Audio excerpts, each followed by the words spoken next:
Okay, so this is WebOS. WebOS is really what it is we've built this from the ground up, and WebOS allows you to really see everything you're doing. So all these cards are open applications. You've got Kindle, you've got the web browser, we have our photo app. And really the goal of WebOS is to allow you to really manage your device, manage your applications, and manage the information you have on the device, sort of akin to how you would have paper on a table. So I can actually tap on things and move them around. So I can actually have a different order. If I want to go through and stack something into like areas, I can stack them into piles. So sort of if I'm organizing bills, organizing mail on Hill, I could organize anything I want on here, sort of like applications, like information on it. So if I wanted to have, say, launch another web browser, instead of it'll bring another card, I can go through and it's just typing on the keyboard, bring up the different websites. The web browser is both Flash and HTML5. It's a WebKit browser that we've actually done hardware acceleration, so it's leveraging the 8055 chipset in here. So it's a dual-core 1.2 gigahertz chipset from Qualcomm. And as you go through, and Berlusconi's back in the news today, as you're going through on here, again, you can go through, you can sort the different information. So again, tap if I want to have a card in different places here. When I'm in the browser itself, I can just pinch to zoom. I can also tap to go to the different areas on it. And some of the interesting things of what we brought to WebOS, we had some core capabilities that we wanted to bring and really stretch out, or really stretch our feet on the touchpad. The first one is something called stack notifications. What that is as notifications come in, whether it's from my email, whether it's SMS, whether it's an IM chat coming through, we'll actually give you this drop-down list, and I can actually triage everything from the different applications and see all my email. In this case, I just have one from Google today, but it allows me to go through and I can dismiss it, or I can actually act on that email and actually jump into the email application. But I don't need to leave the browser in order to do that. Jumping over to the email app, and just the other way you navigate. So again, these are all the live applications I have on the device. If I don't want anything on it, I just flip it off the screen. And that is how you dismiss an application. So in email, we really focused, again, we have the larger screen size, so it's a 9.7 inch display, it's 1020 by 768. We allow you to see, if you want the one view, I can see all the accounts I have on here, and we support up to 16 different accounts. They can be any combination of Exchange, IMAP, POP. A lot of things we're looking for, like small businesses, you can have your sales line, your customer support email account, and also your just informational Exchange accounts, and respond to and manage all 3 Exchange accounts, or all 16 Exchange accounts on one single device. It's something that's even difficult to do on a PC today. But we really wanted to make sure that you can do anything you want in your life or your work on this device.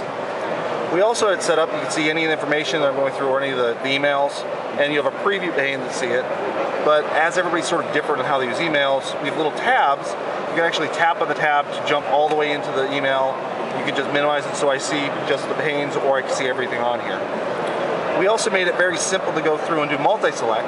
You just tap on the multi-select button, and then I can select the multiple emails. I can file them into a folder, or I can just delete them.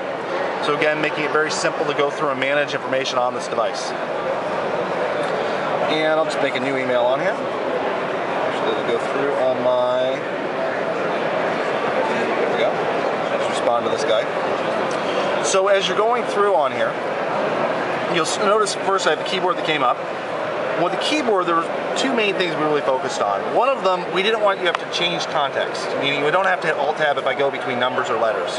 So we made it a great keyboard, so if I'm going through and saying, let's have lunch at 5, you just type it, all the numbers work, all the letters work. We do have an alternate if you want to, and basically we optimize this for spreadsheets, so you have calculations on here and also numbers, or you have emoticons if you want to add them in. As we're going through on here as well, we have different people of different hand sizes. So I have it in large mode right now. You can have it in extra small. As you're going through on this, change the orientation. You can have this both in landscape or in portrait. And you can move around depending on what you have on the screen at any given time.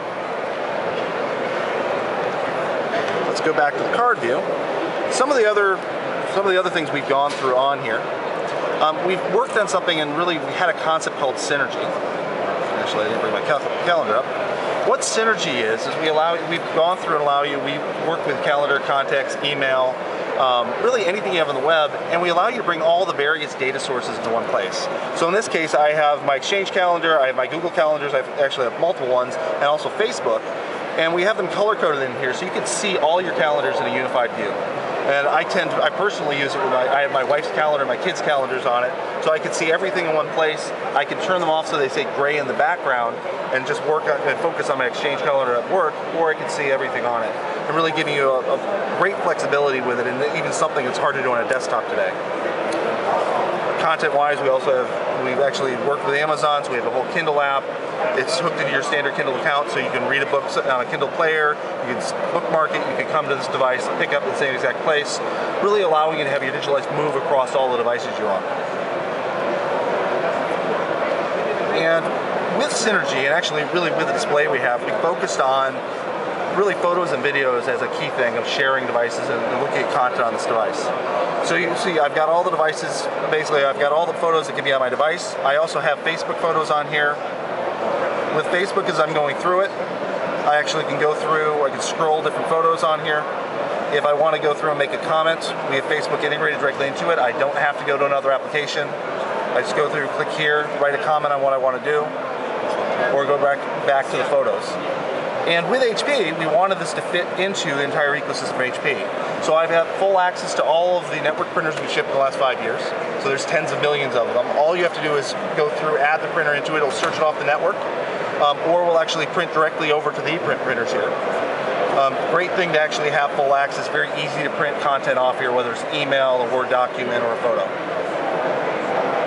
How close is the OS to the one shipping on the phones coming up next? So it's WebOS. It's the same operating system. So if a developer builds an application on a pre or for a smartphone, they can bring that over onto the TouchPad.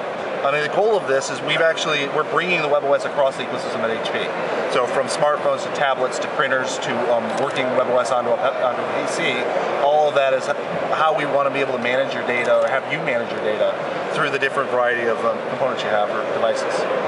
When is it due to arrive in the UK? We are not announcing regions or pricing on it right now, but we are going to ship it this summer. And it'll be coming first in a Wi-Fi version, and then we'll have a 3G and 4G version following.